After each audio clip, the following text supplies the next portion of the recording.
Yeah, good afternoon, evening, or morning, depending on where you are in the world. And thanks again for the people joining us. And if you're watching us online, again on our YouTube channel, hopefully this will be a fun, an interesting session for you. So, just as a bit of housekeeping, if you have any questions, feel free to raise your hand. Use the chat and use the Q&A. And once Carlos has finished presenting, then we'll have plenty of time for questions. So there's plenty of time for that. So if you would like to ask a question, you'll have plenty of time for that. So without further ado, just to introduce Carlos, he's a doctoral candidate currently and has been working on the energy transition in Bolivia. So he's going to present on a recent paper that he founded, more rather, and I'm sure he's going to offer some useful insight into how he used osmosis, and hopefully maybe it'll inspire some of you to do something similar. So, yeah, thank you very much for joining us today, and over to you. No, thank you. Thanks for the presentation. Yeah, I'm very happy to be here. I was very surprised when they actually invited me to give this lecture. So I'm just sharing the presentation. It should be on presentator mode, right? Okay, good. You can see it clearly. Okay, great. So yeah, so my name is Carlos Fernandez.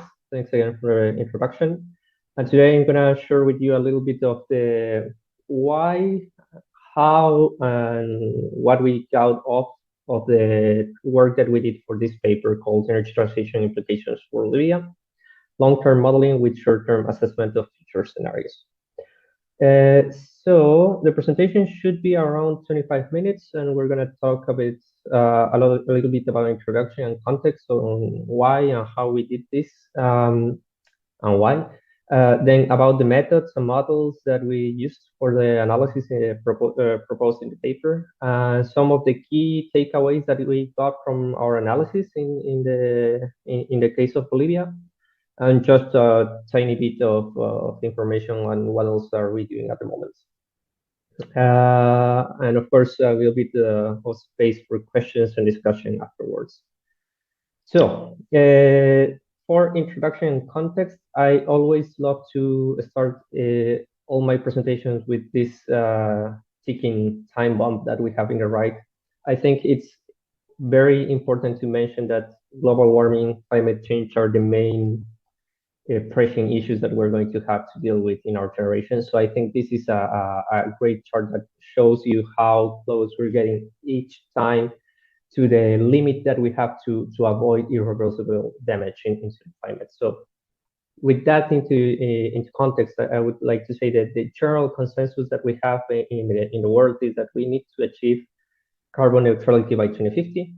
And I would say that there's a lot of people that are already a little bit skeptical about that goal, but I think it's important to have that as a goal, what we have to aim to. Okay, that being said, and having the issue at hand, the big issue in the background, I would say that I've been working a lot in the energy sector. And I would say that for the energy sector, this transition process actually means changing from fossil fuels to renewable technologies. And this is a big challenge that we have. And because of this process and change that we need to do, technical requirements, economic implications, and political factors are usually the most discussed things that we have to tackle. And this gives big room for research that we do in the topic. So that's why I'm basically working in this. That being said, yes, again, my name is Carlos Fernandez. I'm a PhD student at the University of Liege. I'm working in long-term energy planning and energy transition.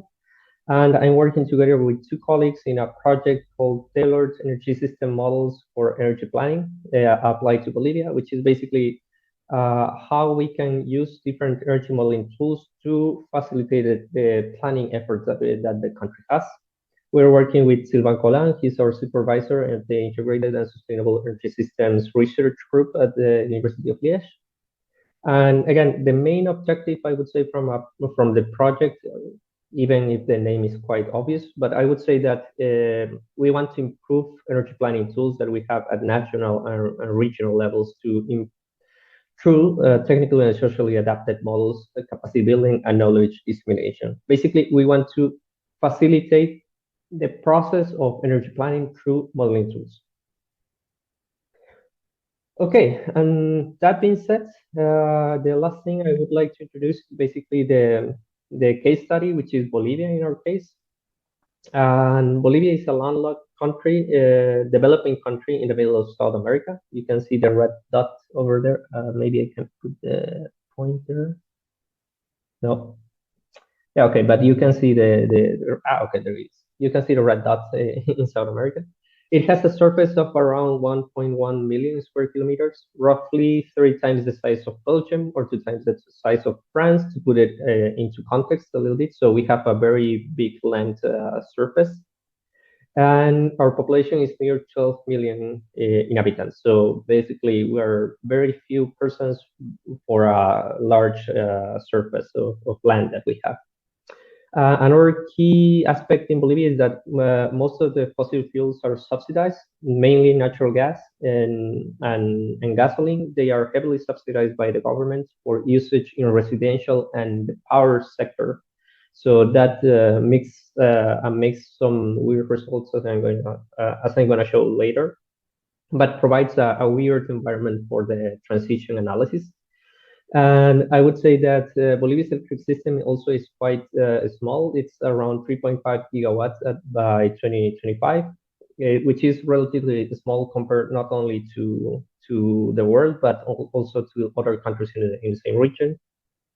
It has a very reliant system or energy system based on fossil fuels, because only 12% of the total energy demand is linked to electricity. Then the rest is focused on the usage of diesel, gas, and gasoline, kerosene, GLP, and others for the rest of the sectors, like transport, industry, residential consumption. They use a lot of fossil fuels.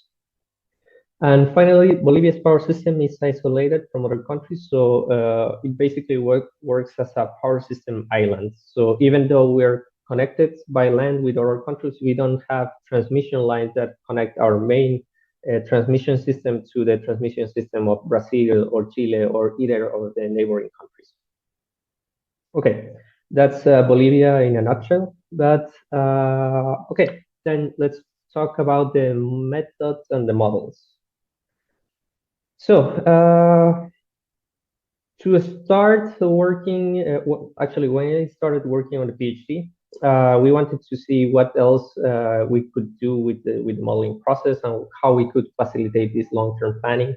I had some experience before with OSeMOSYS, but I wanted to see what else what was done before in Bolivia. And to that end, I actually figured out that there were a couple of tools that had been used. Mainly LEAP, which is energy accounting model that was used to characterize and project energy demand consumption in Bolivia. This was a study in 2017. Then DISPASET was used, but with another aim to analyze the dispatch of the power system and optimize the potential behavior of the system under high penetration of renewables.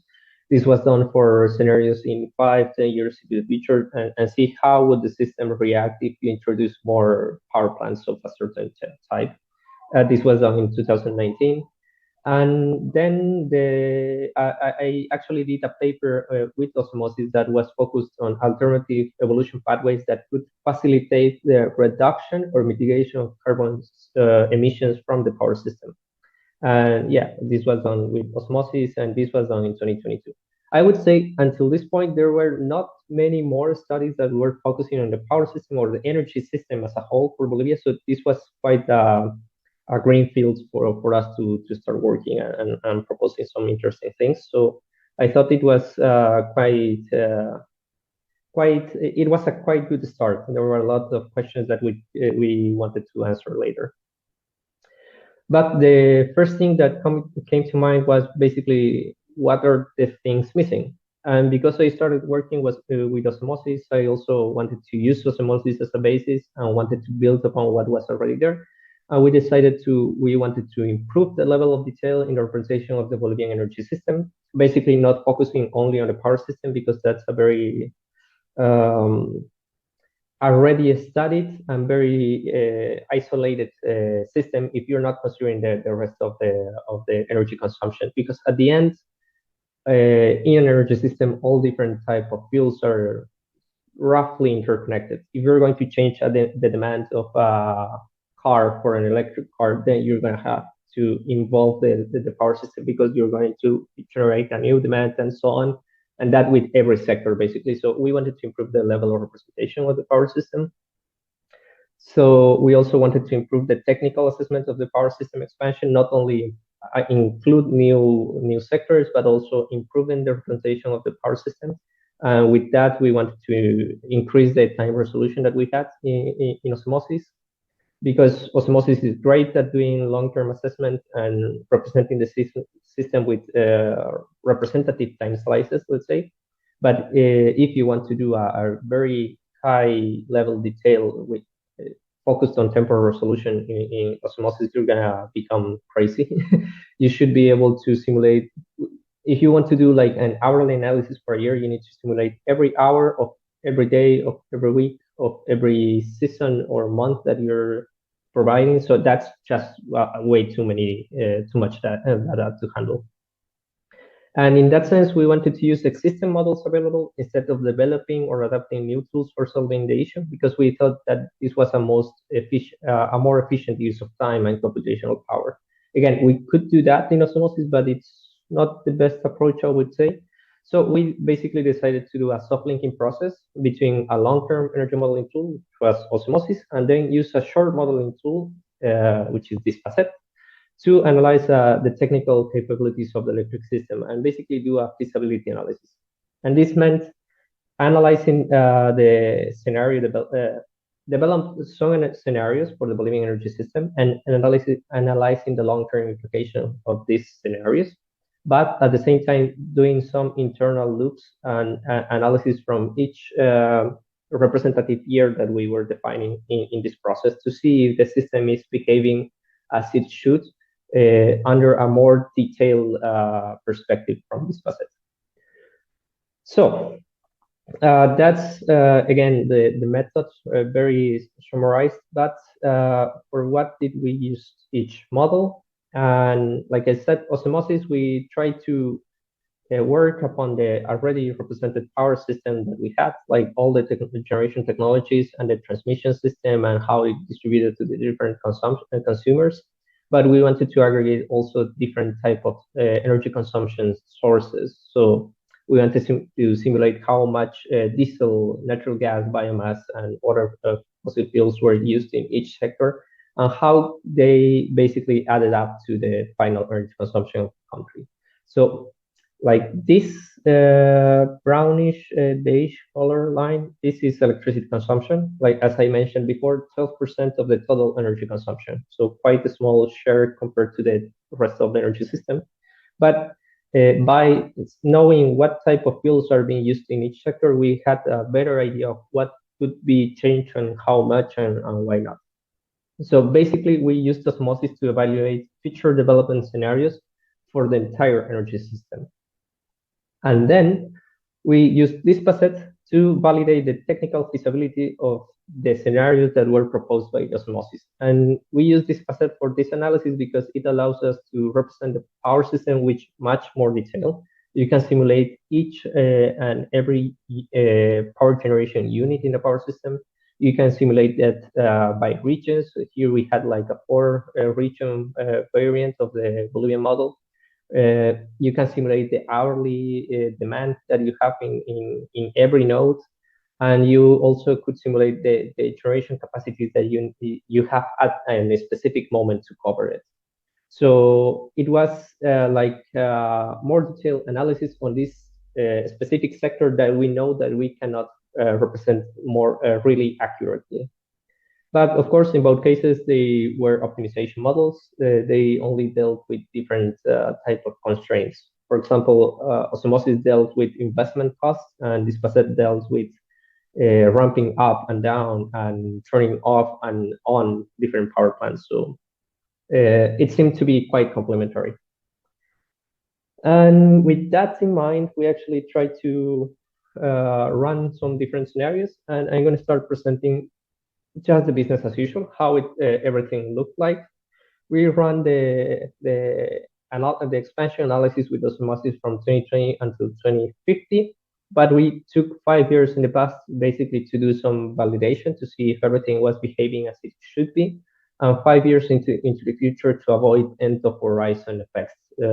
And because with that in mind, we actually delved into the power system that was modeled with a little bit more detail. We had all the different technologies that were generating energy. And here is, you can see a very interesting thing. The Bolivian power system is heavily influenced by thermal units. Red is simple cycle or open cycle gas turbines, and purple it's a combined cycle. And we're currently in a process where we're trying to shift the technologies, like we're increasing the capacity of the power system with new combined cycle units to avoid using the simple cycle, because we know that using gas it's bad and it's not the most efficient technology and so on. But if we continue with the historical trends and the expected generation mix and growth that we have, the system actually understands that the subsidy that we have for the power system makes that the additional efficiency that you gain from the combined cycle, it's not comparable to what you can gain compared to the additional investment that you have in a combined cycle. So it's not cost efficient to make the transition because of the subsidy. And this is a big thing that we actually looked out. There's a artificial competitiveness that we're giving it to thermal units. But then going back to the scenario, again, if you don't touch anything and you work in a business as usual condition, you're expected to also increase the emissions in a business as usual conditions. Like the trend is going to continue, and this is basically our baseline. This is how the system should behave in the future if everything keeps as it is and follow the historical trends. But because of that, we also wanted to explore some more interesting scenarios, which in our case, we had 2 scenarios. The first one we called the mixed policy scenario, where we implemented 4 different carbon emission management policies that we had in mind. Basically, what if we make a total electrification of the energy demands until 2050? Basically, what if we electrify every technology that we're considering in the power system and the energy demand that they have, and switch them for their analogous technology, but electrical technology? If we have heating in residential systems, what if we don't use gas heating, but electric heating? If we have transport, what if we change electric cars by, normal combustion cars to electric cars, and so on for every sector. Then we also consider an energy efficiency measure. Basically, what if we, on top of changing everything to electricity, also make the equipments more efficient and achieve a 20% overall reduction in all the energy consumption until 2050? What if we add a carbon taxation to the system? And what if we get rid of these subsidies for natural gas in the power system? This was the set of policy mixes that we wanted to analyze, and then we run a carbon neutral scenario. Well, carbon neutral because we assumed an annual emission limit that would signify a 95% reduction of the emissions until 2050 compared to business as usual.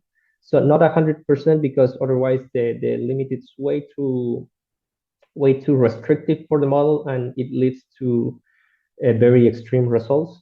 So a 95% seemed like a reasonable margin. And based on that, we basically run the scenarios with OSeMOSYS, like I mentioned before. And for every scenario, we run the analysis for the next 30 years into the future. And for every decade, we selected one specific year and analyzed the composition of the power generation mix, introduced that into this facet, and use this facet to do an analysis on how feasible is the behavior of that system in these specific conditions. And well, the general results from this is that the short-term analysis shows that the long-term model has some limitations regarding the proposed generation matrix that the system has, basically. And we actually managed to do that by focusing on two main indicators, basically the capacity margin, which is the difference between the capacity that you have versus the capacity that you have to provide to the system under peak load conditions. So basically, let's say 2050 and the mixed policy scenario, the model says that you need 28 gigawatts to provide the expected demand in that year. And the capacity margin that you have according to this facility is like, okay, you can deal with 28 gigas, but in this particular year, you're going to need an additional 1.5 gigawatts to cover the expected demand that you have, because some of the capacity might not be working at the time that you need it, and this is particularly important for variable technologies like solar and wind, that it can happen that when you do an analysis with an hourly resolution, that for some reason there is no sun and there's no wind, and there are other different conditions that don't let you cover the entire demand, which is not something that you can represent in OSeMOSYS. But in turn, this facet cannot give you the extension of the system. It just evaluates whatever you have there. So that was a very nice complementation that we did between the two models. But the other parameter that we saw was the energy not served, which represented, in all cases, less than 10% of the energy consumption. And this parameter basically compares to how much energy you're not providing to the power system, or the demands in the power system to cover the entire value that was expected. How much energy you're missing from what you should provide, basically. And until that, we actually got very happy with these results. It meant that, okay, OSeMOSYS is not perfect, but it can give you some interesting results regarding the expansion. And this facet kind of gives us a margin of error of 10% in regards to the expansion that OSeMOSYS is providing. This was already a very interesting result for us, but we decided, okay, so what if we try to improve a little bit the simulation of OSeMOSYS if we consider these missing capacities and energy not served as a restriction or as a modification of the restrictions in OSeMOSYS. And in that way, we decided to mess a little bit with the reserve margin, which is basically a parameter that links to the capacity that you need to have, like in the background, to cover any particular demands that you might have under specific extreme scenarios, or in case of a shutdown or something like that. You need to have a reserve capacity.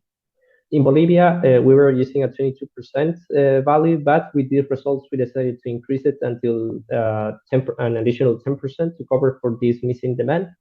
And we actually got a more robust representation of the power system.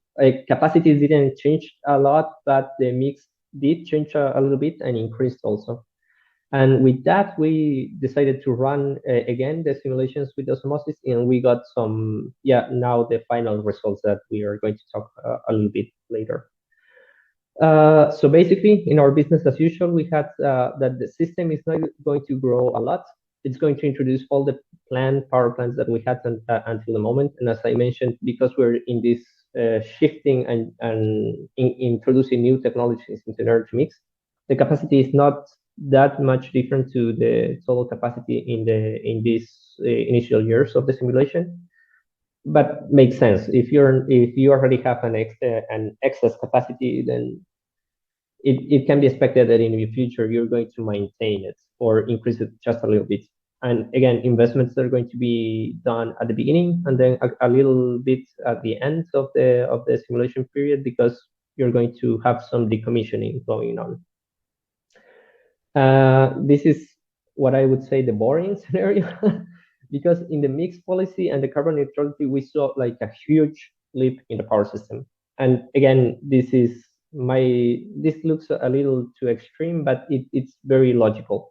If we're assuming that we have to electrify most of the demands in a system that it's 88% dependent on fossil fuels and 12% of electricity, if we want to change that mix, basically, we're going to have to increase the power system tenfold, basically. And because of that, and some of the other policies like putting a carbon taxation of emissions, technologies like thermoelectric units weren't installed anymore, or they were being used, but in very marginal amounts. And we had some different energy mixes where solar, wind, and hydro dam played the biggest role. And also, we run the carbon neutrality scenario, which was quite similar to this. We also see this effect where the demand or where the power system has to grow a lot in long term. But we see a shift from using hydro dam towards geothermal, more solar and wind, basically because we're assuming that, at least in Bolivia, the higher potential of hydro that we're going to have available is going to be in the Amazon region, which is a region with high temperatures, a lot of biomass that might be linked to carbon emissions. So because we wanted to be a little bit more conservative about the quantity of hydro that we could install, we decided to put a small carbon emission factor for hydro dams, and we got these results. Okay, so that being said, again, there is an obvious increase in the relevance of the electric sector if the energy transition goals are to be met, and that basically meant for the mixed policy and the carbon neutrality scenario an increase of 10 times its capacity. But or how did it translate this change and growth into cost, or this increase in the transition process into cost? I would say that it's actually favorable because in the mixed policy scenario, if we actualize every investment and operational cost from the entire period until the base year, which was 2020, we see that the mixed policy scenario has a total cost that it's less than the business as usual. And this is basically because even though the business as usual scenario has minor investments at the beginning, in the long term, the major part of the cost is going to be operational, linked to the consumption of fossil fuels. And if the system keeps growing and the trend is to keep using more fossil fuels, then this breach on the amount of money that you're going to have to spend in fossil fuels is going to get bigger and bigger and bigger. In comparison, the mixed policy scenario makes some large investments at the beginning, but also because of these large investments, you can see the reduction trend in the operational cost.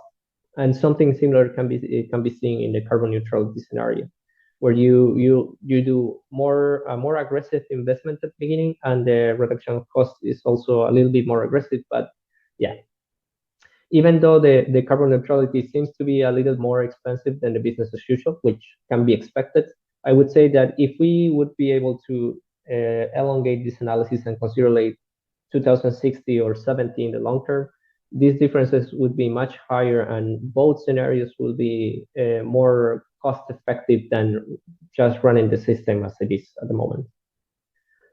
So that being said, some of the main conclusions from our work was that the disputed assessment on the current OSeMOSYS model for Bolivia shows that the model can provide some tentative power system for the Bolivian system, a case within a margin of around 10%, at least when talking to energy not served, which yeah, I think it's a nice conclusion. Like OSeMOSYS can give you a nice planning analysis, but you have to be a little cautious regarding the mix that it's going to give you.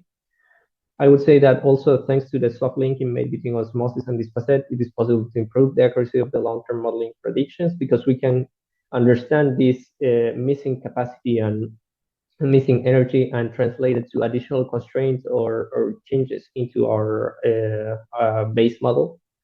And then we have some more policy-linked results, like if no efforts are made to reduce subsidies on fossil fuels emitting technologies, like natural gas simple cycle or combined cycle, these technologies will keep being used to provide energy in Bolivia in the future because of the subsidy that they have. Then I would say the most cost-effective technology to be implemented in the mixed policy scenario is large hydro due to their flexibility and dispatchability, which is translated to dispatchet. But if they are considered potential emitters, then they will be replaced by a combination of wind, PV, and geothermal, as seen in the carbon neutrality. So we have to be very careful about the emission factor that we are going to consider for hydro, because if we consider like these specific hydropower plants like potential emitters, then they are not a feasible solution for a transition scenario in the long term. Finally, I would say yearly investments between 2020 and 2050 amassed to near 2.7 million USD dollars in the carbon neutrality scenario, which is the biggest investment scenario, which is basically the 7% of the national GDP in Bolivia. So it's a huge investment. But it's also important to understand that this huge investment needs to start occurring these years if we really want to search into the future and get to these targets. So even though it's a big number, I think it's a good reference number that you need to take into account for any planning endeavors into the future.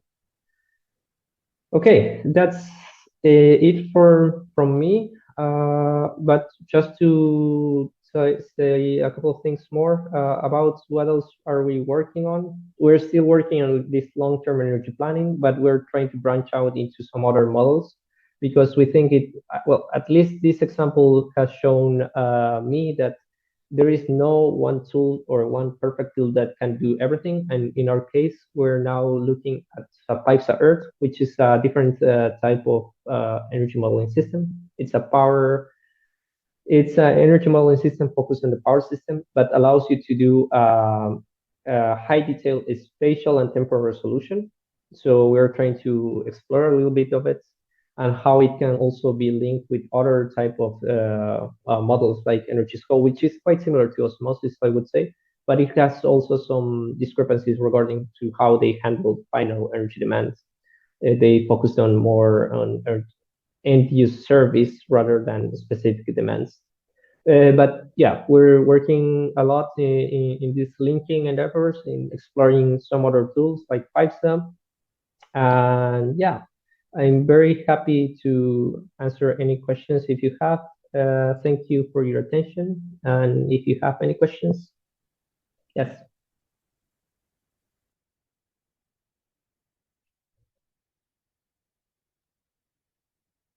Thank you, Carlos. That was a really interesting presentation. We don't currently have any questions, so I'm just gonna please prompt everyone to, if you have any specific questions, if you'd like to do it anonymously, please use the Q&A, use the chat, or raise your hand, and we can ask as many questions related to the work as you like. And just to give it just in case, while we can get some questions through, I'll begin with two questions. So the first question, just to highlight, let's say, put one question more about your work itself. So I know you said about particularly the how you used osmosis and you paired it with another tool. For this one, I would just like to ask how you found using the osmosis itself. Obviously, osmosis can't do everything, but how easy did you find to use it, and yeah, what were the benefits of using osmosis for this example? And then I know that you presented some of the future work you're working on, but yeah, I think it would just be also nice to hear of any other future work around maybe osmosis or other tools or coupling of tools that you maybe haven't mentioned. So both of those questions, if you have anything on that, and then I can go to some of the questions we receive in the chat. Thank you. Yeah, sure. Yeah, thanks for the questions. So for the first one, I would say osmosis, it's a very simple tool. Like, and I mean that in the best way possible, because it's so easy to build your model from scratch, which is it's great. I mean, I started working with modeling in 2021, I would say, and I started doing this analysis for the Bolivian system. We published a paper, and then I didn't knew anything about coding. So having this tool that you can do everything with a couple of clicks and moving around, it's super practical. I mean, it allows you to do a lot of things, and it's a big, nice. It's a great way to start the modeling process. I would say that the further you go into modeling your system, and the bigger you want to make your system in osmosis, it gets a little bit more complex, because again, the structure is simple, so you can build anything from scratch and consider some representative days. But if you want to do more direct, more specific, more granular analysis, I would say it's good to start either figure out some other tools, or actually pass into the coding part of osmosis, because you're going to need to do that, not manually. Like, I would say that's a great thing about osmosis. You can do everything without having any basis. But yeah, it's a bit rough if you want to have large models. Then regarding and I would say that's also a good thing. You have to recognize what the tool is it made for. At the beginning, we were thinking on, again, increasing the resolution in maybe osmosis with additional time steps and so on, but I don't think the tool was intended to do that. You want to do some rough estimations, some planning, some analysis, and long-term investment planning for a system. And I think that's for that is great. You just need to see what else you can do, and if it's really time efficient if it's a time efficient thing to include or improve the model that you have, or maybe you can just link it to other tools that can do something similar in tandem and improve both versions. Regarding the future work, yeah, again, I'm working with a lot of models. I'm trying to be model agnostic, because I think, again, every tool has its ups and downs, its pros and cons. And at the moment, I'm working with PEERR. I work with Energy Scope, and I'm working with a guy in Chile that is working with GCAM. All of these are different models that do different stuff. But I do think that they can complement each other quite nicely. And also, I was trying to figure out if it's interesting to jump into including the clues framework into the current osmosis model that we have, and then do some big linking between the old tools that we're working on. But this is let's see how it goes. First, we need to start with the little interactions between the tools I already have in mind. But yeah, I would say there's a lot of things that you can do with this type of models. Oh, thank you. Really good answers. Thanks very much. So we do have one question at the moment. So yeah, if anybody else has any more questions, please put them in. Don't be afraid to ask. You can ask them anonymously, so there's no pressure to ask questions. But the question is, how do you manage uncertainties when linking a long-term optimization model like osmosis with a short-term dispatch model like disperse-set? Well, it depends on the type of uncertainty, right? If you're talking about like weather uncertainties, which is a big if when you're dealing with renewable technologies, this facet has this function that does rolling horizon optimization. So you basically run the optimization of the operation of the system for let's say a period. I think in the paper was 4 days. And then after you finish the simulation, you run the optimization for the next 4 days. And then for the next 4 days, taking some inputs from the previous optimization. So that way, the model is not really figuring out if the weather is going to be good or bad. It's just going as it can. It's not having a perfect foresight of what's to come into the future, which is something that OSeMOSYS doesn't do. It does perfect foresight analysis. But again, this is very good for operation purposes. And in osmosis, I would say it's more interesting to see what can you expect in very specific conditions and for policy development and planning in general. For the uncertainties from the osmosis part, I would say maybe cost might be the biggest uncertainties. But for that, I would say sensitivity analysis are always good tools to run some alternative conditions of a particular scenario. So what if you have your mixed policy scenario, but you're not sure if technologies are going to keep the cost that they have, or they are going to decrease or increase? Or what if the taxation that we are considering is like the flat taxation is not good enough? What if we add a little bit higher or lower values? So with a sensitivity analysis, you should be able to have some more interesting ideas of what can happen, because at the end, this is prediction into the future and no one knows what is going to happen. The best thing that you can do is have a good array of ideas and try to reduce as much as possible the spectrum of possibilities.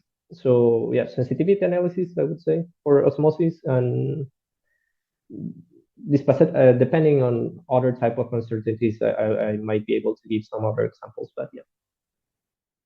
No, that's really great. I'm sure that answers the question well. Yeah, so we don't have any more questions in the chat. So I'm just going to ask one more time. If anybody has any more questions, oh, we've got one more. Here we go. That's good. So another question from the same person. Aaron has asked, since osmosis and disposet are complementary models, why is soft linking usually preferred over integrating them directly through code modification? And in which situations would it make sense to modify the source code and build a more tightly integrated model, even if that adds complexity? So quite a complex question. So, Yeah. but I mean, yeah, that's going to give me time to find some other questions actually. think I can also like not that I mean I'm not someone who necessarily I'm not a code developer, I'm not working on that kind of thing. But one thing I would say as a simple answer to that is it's very difficult sometimes. Combining code from two different types of models to make it more bulletproof and more effective in practice sounds really good, but doing so is often the problem, I guess. Understanding the code, how to run the code and run models is one thing, but how to understand how to rewrite and then also combine code from different types of models is probably quite difficult and requires like a high level of learning. Not to say that you couldn't do that, Carlos, but that's probably just my more general answer. I'm not sure if you can add anything to that. Yeah, I mean, I think the coding part, it's a big issue that you're going to have to tackle. But even if you're like a coding expert, then you're going to be able to manage all the constraints and the configurations and characteristics of one model into the other one. I would say you're going to eventually run through a wall when you try to do everything in one go in one computer, because computational tractability changes a lot. If you have your osmosis model and it runs with, let's say, 36 time slices quite nicely, you want to add an additional season or something like that, and it doubles, and you have instead of 36, like say 74, the time that you're going to spend that you're going to have to wait for the solving to run is going to increase exponentially, not linearly. So the model is going to become more complex, but the resolution of the model is going to become even more complex. There's I actually wrote a paper regarding this on how spatial aggregation can affect the results that you're gonna get in your model. And we have analysis from 2 to 64 nodes on how much time we're getting to solve the model in one run. And it goes from a couple of seconds, like 10 seconds, to 3 hours in the 64 nodes versus the 4 nodes version. And this is just changing one variable. We're not adding additional equations. We're not adding additional parameters. We're not adding the mixing of the nomenclatures that you're going to consider. I mean, I'm toying with one variable and I can see a huge spectrum and an exponential increase on time resolution. I would say that introducing the entirety of characteristics of one model into another one is just going to make the system crash eventually. I mean, it can be done, and I guess that there are good ways to tackle this and make better algorithms to solve the problem, but it becomes quite hard, you know. So I would say soft linking, it's very good when you have very specific things that you want that each model to do, and that they can do in isolation quite well. And hard linking or integration, I would recommend that if you can make them work as surrogate versions of each other. If you can run one specific thing of this for during the entire process of the main model. Yeah, that's a really good question actually. But I would say computational tractability is one thing. Complementarity and coding it's another issue. And again, how much effort you want to spend, and if you think that you're gonna keep working on it on this model and you're gonna be able to maintain it and develop it and further explore it, I think it's worth it.